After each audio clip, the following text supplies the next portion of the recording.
Assalamualaikum warahmatullahi wabarakatuh. Perkenalkan, kami dari kelompok 5B Indralaya yang beranggotakan saya Adi Hermawan, saya Jihan Audira, saya Devi Dwi Agustin. Saya Via Berlia. Pada video kali ini kami akan membahas biosintesis asam amino dan nukleotida. Tujuan pembelajaran mampu mengkaji implikasi tentang biosintesis asam amino dan nukleotida yang terjadi pada makhluk hidup. Prosedur proyek. Carilah materi mengenai biosintesis asam amino dan nukleotida. Carilah bahan yang bisa dijadikan objek untuk bahan video. Lakukan proses pengambilan video pada objek dan edit video semenarik mungkin. Materi singkat.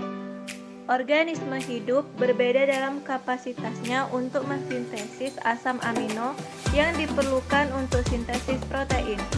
Meskipun tanaman dan banyak mikroorganisme dapat menghasilkan semua asam amino dari prekursor yang tersedia, organisme lain harus memperoleh beberapa asam amino dari lingkungan mereka. Hewan hanya dapat mensintesis sekitar setengah dari asam amino yang mereka butuhkan. Asam amino non-esensial disintesis dari molekul yang tersedia seperti glisera 3-fosfat atau satu zat antara glikolitid dan oksaloasetat atau suatu zat antara siklus asam sitrat.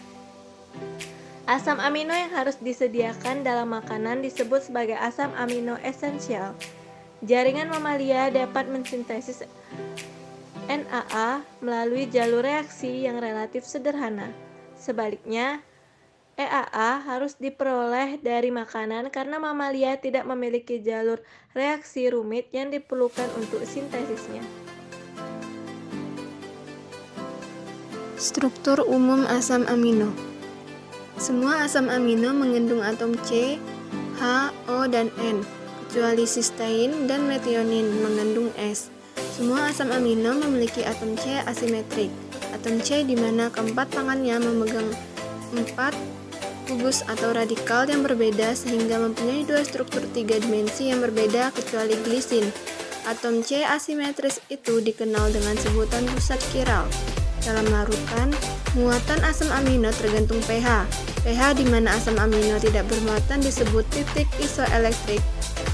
Di bawah titik isoelektrik, asam amino bermuatan positif, sedangkan di atasnya bermuatan negatif.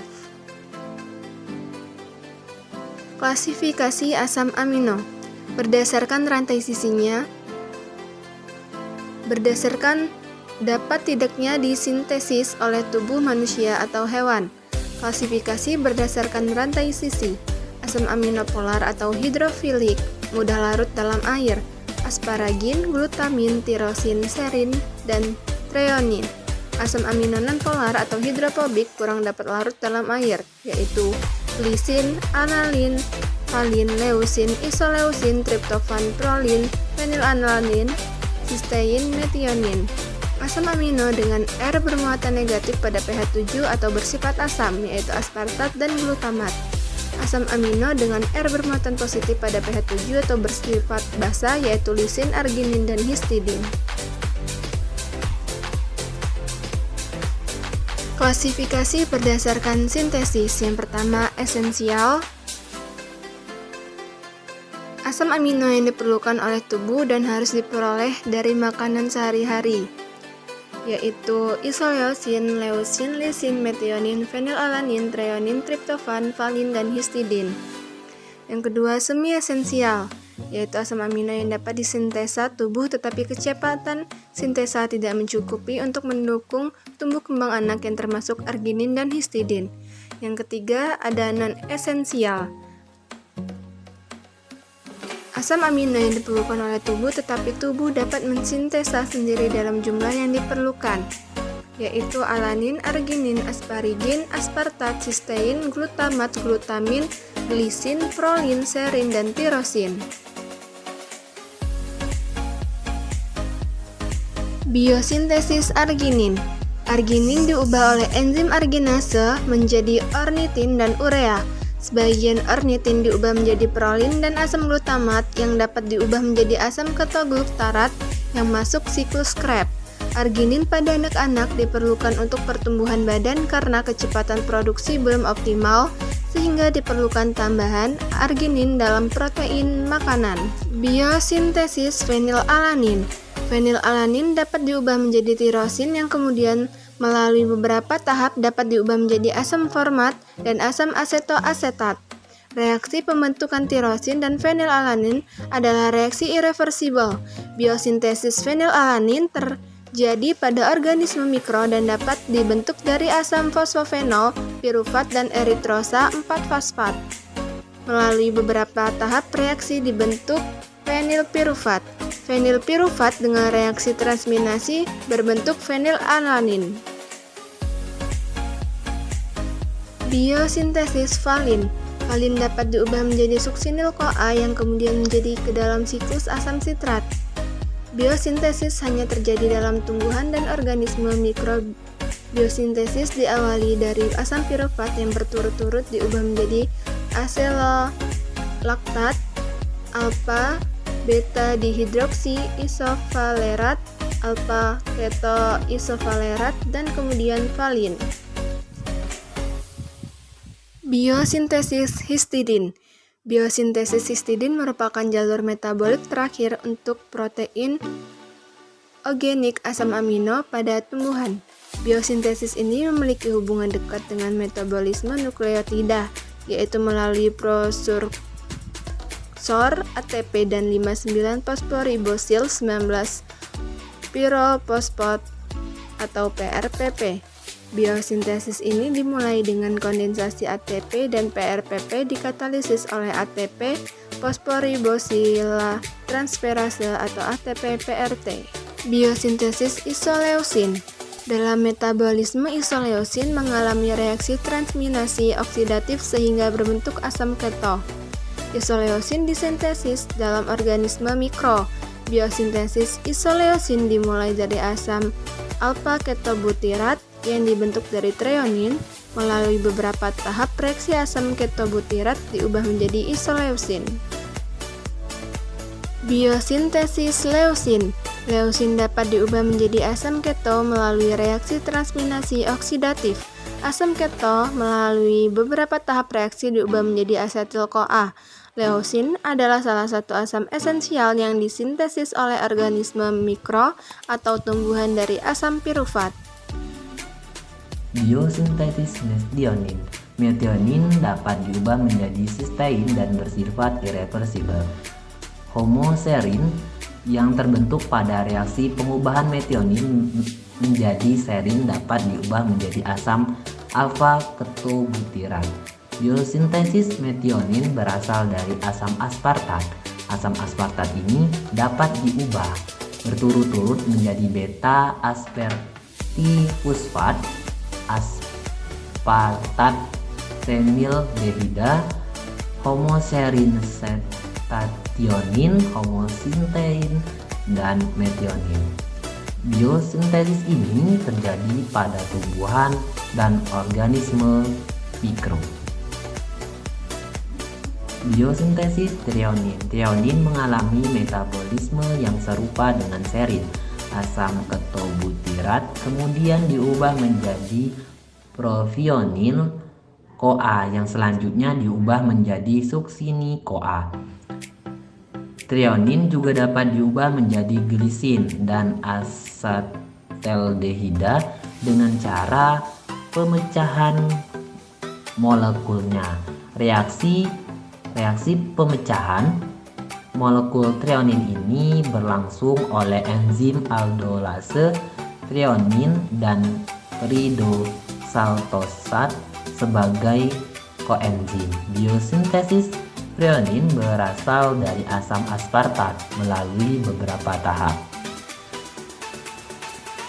Biosintesis triptofan. Triptofan mengandung cicin indol.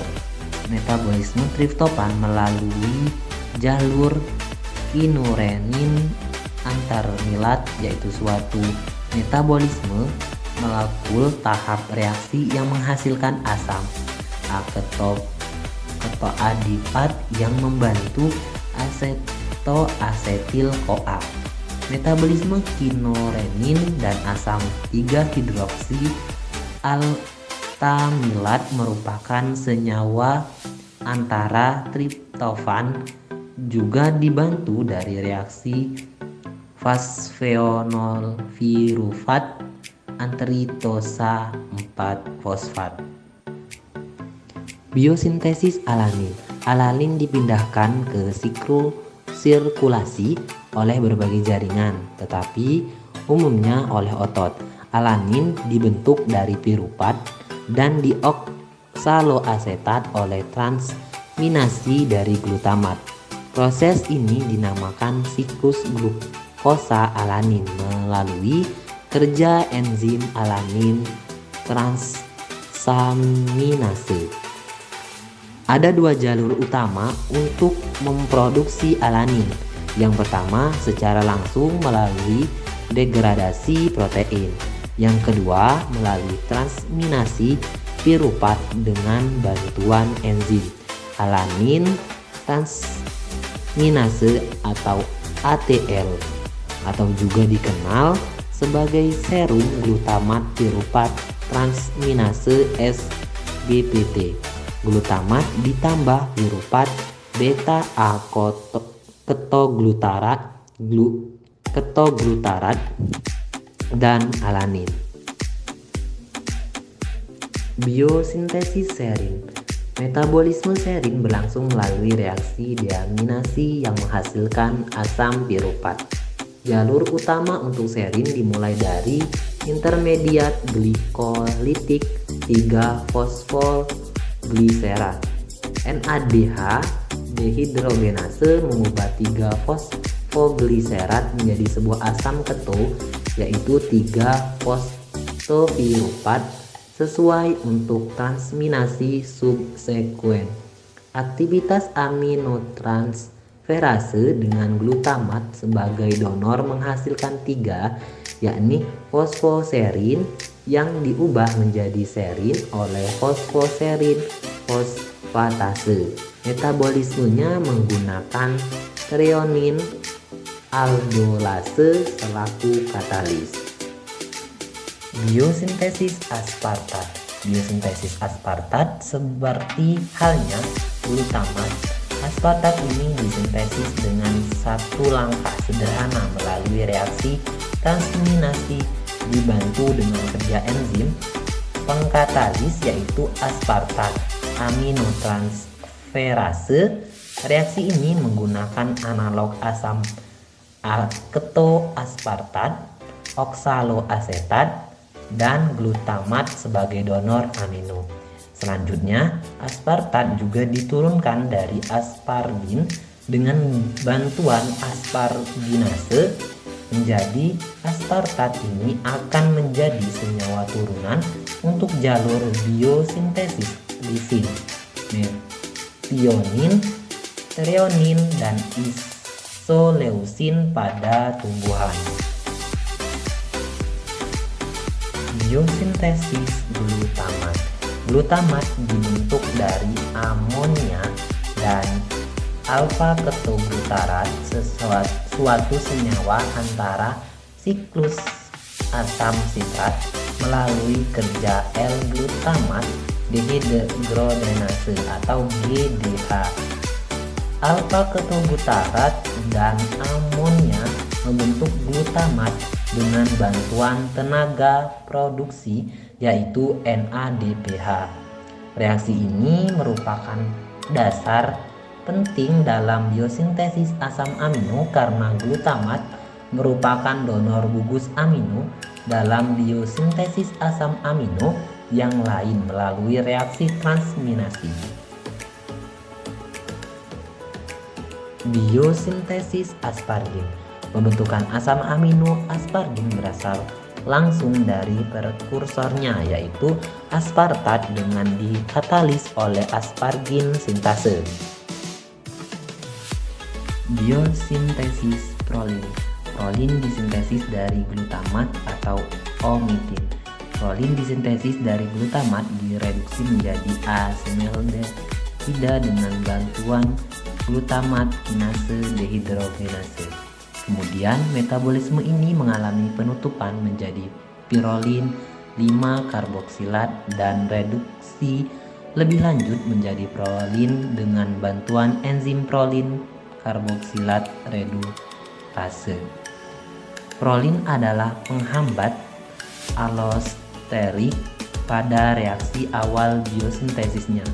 Langkah utama sintesis prolin juga dibantu oleh ornitin melalui omitin 6-aminotransferase atau OAT. Biosintesis tirosin. Tirosin diproduksi di dalam sel dengan hidroksilasi fenilalanin dengan bantuan enzim fenilalanin hidroksilase sebagai katalis. Tirosin dapat diubah menjadi asam p-hidroksifenil pirufat dengan cara transminasi dengan bantuan enzim tirosin atau glutarat transminase dan piroksaldat fosfat sebagai koenzim. Asam p-hidroksifenil pirufat diubah menjadi asam furnarat dan asetoasetat, lalu diubah menjadi asetil-CoA dan asam aset. Biosintesis glisin. Jalur utama untuk glisin adalah satu tahap reaksi yang dikatalisis oleh serin hidroksimetil transferase. Reaksi ini melibatkan transfer gugus hidroksimetil dan serin untuk kofaktor tetrahidrofolat atau THF, menghasilkan glisin dan NS, N10-metilen THF. Glisin dapat mengalami reaksi deaminasi oksidasi oleh glisin oksidase, yaitu enzim yang terdapat pada jaringan hati dan ginjal. Glisin akan diubah menjadi asam glikosilat dan amino. Reaksi kimia glisin seperti pada gambar berikut ini, yang mana dapat berfungsi dalam proses penawar racun dan serin dibentuk dari asam 3-fosfogliserat. Biosintesis sistein. Sistein dan sistin adalah dua senyawa yang reversibel dan mengalami metabolisme yang sama dalam tubuh. Dalam metabolisme, sistein dapat diubah menjadi asam pirufat melalui 3 cara. 1. Mengubah sistein dengan enzim sistein desulfidrase. 2. Melalui pembentukan asam sistein sulfinat kemudian diubah menjadi asam beta sulfinil pirufat sehingga membentuk asam pirufat. Yang ketiga, melalui reaksi transminasi membentuk asam tiol pirufat dan diubah jadi asam pirufat. Sistein dan sistin dibuat dari metionin, terlebih dahulu diubah menjadi homosistein, lalu bereaksi dengan serin membentuk homoserin dan biosintesis nukleotida. Yang pertama, biosintesis purin. Biosintesis nukleotida purin dimulai dengan pembentukan 5-fosfoaderibosil 1-piroposfat atau PRPP, dikatalisis oleh ribosa 5-fosfat pirofosfokinase atau PRPP sintase. Substrat untuk reaksi ini, ribosa 5-fosfat adalah produk dari jalur pentosa fosfat. 2. Biosintesis pirimidin. Sintesis nukleotida pirimidin terjadi di sitoplasma di mana cincin pirimidin dirakit terlebih dahulu dan kemudian dihubungkan dengan ribosa fosfat. Atom karbon dan nitrogen dalam cincin pirimidin berasal dari bikarbonat aspartat dan glutamit. Kesimpulan, semua asam amino mengandung atom C, H, O, dan N, kecuali sistein, dan metionin mengandung S. Semua asam amino memiliki atom C asimetrik atau atom C di mana keempat tangannya memegang 4 gugus atau radikal yang berbeda, sehingga mempunyai 2 struktur 3 dimensi yang berbeda. Kecuali glisin, atom C asimetris itu dikenal dengan sebutan pusat kiral. 2. Klasifikasi asam amino bisa berdasarkan rantai sisinya dan berdasarkan dapat tidaknya disintesis oleh tubuh manusia atau hewan. 3. Biosintesis nukleotida ada 2, yaitu biosintesis purin dan biosintesis pirimidin. Sekianlah video dari kelompok kami. Semoga bermanfaat. Terima kasih. Wassalamualaikum warahmatullahi wabarakatuh.